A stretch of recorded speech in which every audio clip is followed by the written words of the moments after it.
French Revolution 1848. Louis Philippe, the ruler of France, started as a liberal king because he was choice of people in 1830. He introduced some liberal reforms such as elaboration of voting rights and the number of votes doubled up in France. However, with the passage of time, Louis Philippe began resisting any further demand for further elaboration of voting rights. A large section of French people were still outside the domain of voting rights. Louis Philippe was also facing the problems due to his background, particularly the conflicting political ideologies in which the country was divided.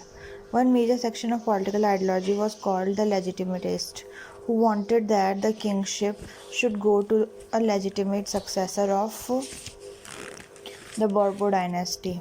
They viewed Louis Philippe as illegitimate ruler because he belonged to the family of Orleans, which, although was distantly connected with the family of Bourbon, was not the natural line of succession.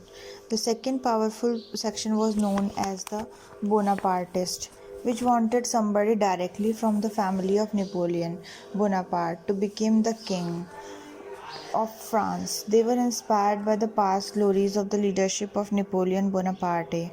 The third powerful political section was the Republicans, which was very rationalist and active since the First French Revolution in 1789. They were particularly angry over Louis Philippe because of the moderate and stagnistic approach of King and were in radical support of universal suffrage. Yet another powerful section of political ideology in France was the group of constitutionalists, which was chiefly comprised of well-to-do middle class dominated by bankers, industrialists, merchants, etc.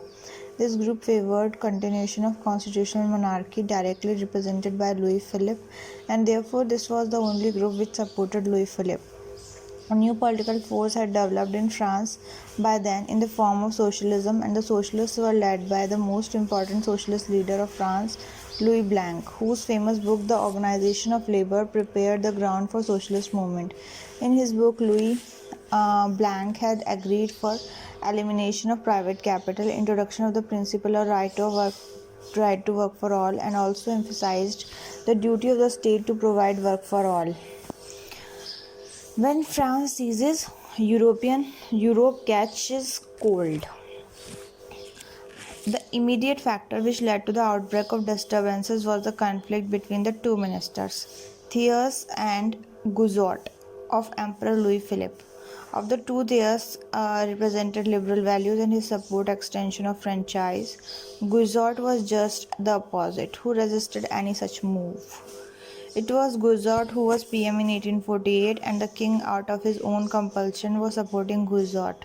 Thiers and supporters organized a series of protest movements which was not up to the liking of the king and his minister Guizot. People rose in revolt when they came to know that the government is planning to curb to such a protest, and few incidents of police firing took place on order of Guizot. This further aggravated revolts and protests. People now demanding dismissal of Guizot. Under pressure, the king dismissed Guizot but failed to pacify the anger of the people. Louis Philippe was forced to abdicate and flee to England. People set up a provisional government, this time comprising of Republicans and the Socialists. The most important demand of the Socialists was the right of the people to work and duty of the state to provide work for all. They succeeded in setting up of a national workshop to guarantee work to all people of France. Election of the National Assembly took place, which brought the Republicans in full majority and the Socialists were completely sidelined. The National Assembly established an executive government comprising of 5 members, in which none of the Socialists was included. The non-inclusion of socialists led to some riots, but those riots were easily suppressed. Taking advantage of this, National Assembly abolished the National Workshop. The National Assembly also undertook the task of drafting a republican constitution with the provision of the direct election of the head of the state for 4 years. Surprisingly, in election, the Republican candidate lost badly to a person called Louis Napoleon, who was a nephew of Napoleon Bonaparte. He was very popular among people due to his family roots and also popular belief that Napoleon would bring a stable government and would protect from threat of the Red Terror.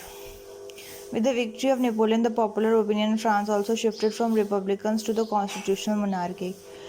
Taking advantage of the volatile political situation, Louis Napoleon conducted a coup d'etat in 1851. He dissolved the National Assembly, arrested all opposition leaders, and made an appeal to people to extend his term from 4 to 10 years in order to enable him to draft a constitution. The people readily accepted this proposal, and term of his office was extended from 10 years for 10 years. Every next year he effected another coup d'etat, and on strength of his popularity, he proclaimed himself as the Emperor of France by the popular vote.